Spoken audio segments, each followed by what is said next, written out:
Good day, everyone.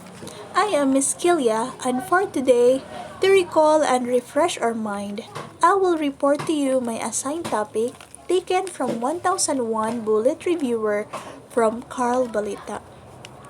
I hope you guys watch this video until the end because the information we will learn here will be a great help for us as we take the licensure examinations for teachers. The focus of education during the Commonwealth period is nationalism. The focus of education during the pre-Hispanic times is survival. And spreading Catholicism is the main focus of education during the Spanish period. The focus of Spartan education is military training. And the focus of Athenian education is beauty and knowledge. Principle of hedonism involves putting pleasure as the priority. And as a teachers, it is not acceptable to receive gifts from the parents or students in any circumstances. And the teacher must evaluate the student's work based only on merit and quality of performance. Falling in love to a student is tolerated with utmost professional discretion. The Magna Carta for public school teachers does not include teachers from tertiary education and state universities and colleges. A scrupulous conscience makes the person see that he sins, but actually he does not. K-12 curriculum is an example of a spiral curriculum. The closest to the real thing is performing real-life tasks. Doing helps the learner retains information best. A globe is an example of a model. It is not advisable to use realia all the time, only when it is feasible. And once a teacher, forever a student, emphasizes learning. Inactive representations are action-based according to Jerome Bruner. A Venn diagram is most likely to be used when discussing the similarities and differences of prokaryotic and eukaryotic cells. The learning to do pillar focuses on the competence of a certain individual on a particular skill. Learning from a Chinese how to use chopsticks properly is an example of acculturation. Pakikisama mentality is considered as both a negative and positive Filipino trait. The ability of a child to realize that 1 liter of bottled has the same quantity even if the water will be placed in a plastic pitcher or pail is what we call conservation. Lawrence Kohlberg focuses more on morality. Electrocomplex is known as a girl's psychosexual competition with her mother for the possession of her father. The part of human personality in which instinct and primary processes manifest is ID. Physiologic needs shall receive the highest priority according to Abraham Maslow's hierarchy of needs. In Grace Goodell's reading skills ladder, basic sight words takes precedence.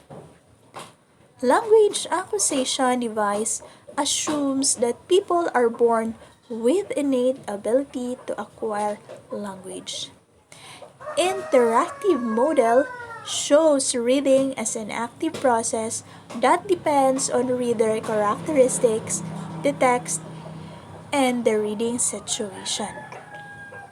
A child who has spatial intelligence will most likely enjoy solving puzzles.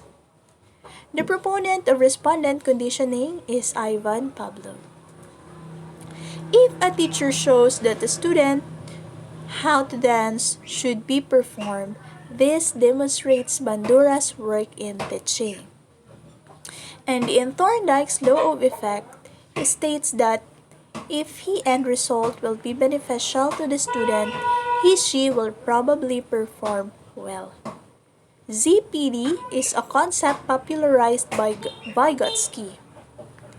Before the advent of technology and universal acceptance of diversity in the classroom, the paradigm of classroom management is one-way interaction flow.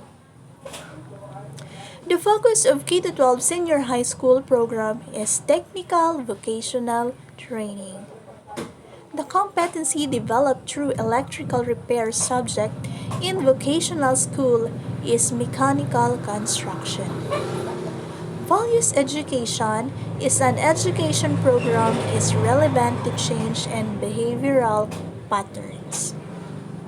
The course program that needs to be developed in order to teach sustainable development to counter the abuse of Mother Earth that is happening in many parts of the world today is what we call environmental education. The field of education that manages children with behavioral problems like attention deficit disorders is what we call special education. In essence, the new performance appraisal system for teachers, or PAST, is competency-based. In outcomes-based education, procedures is not considered as an outcome. The guiding principle that a teacher follows for lesson preparation when he covers the essential subject content while treating them sufficiently or in depth is balance. The kind of quality content that a teacher follows if he made certain his lesson content can be useful to his students is what we call utility. The basic psychological principle in multicultural instruction is individual differences. Special education is a trust that meets the needs of gifted children. The one-fits-all curriculum does not contribute in advancing the special education program. School space and landscape is covered by the science of ergonomics. The most effective way to advance oral proficiency in students is engaging them in conversational activities. An example of a book or writing intended for moral knowledge of the very young readers is Jack and the Beanstalk. The reading style introduced by a teacher who asks her students to make productions from the reading materials is what we call top-down. The structural analysis is known as learning a new word by studying its root and affixes. The kind of definition of keywords that a teacher requires his students in making the research paper is operational. The sequence of events in the historical development of reading are as follows. The first one is people used pictures and character to convey messages. Second, through the Semites' ingenuity, sounds and symbols gave rise to the Phoenician alphabet. The third one, Greek letters and the Roman alphabet were developed and researchers showed the process of relaxing comprehension and interpretation. Along coefficients for a reading test, the variable that relates to understanding of the reading material is what we called comprehension. So that is all for today. Thank you for watching. Goodbye.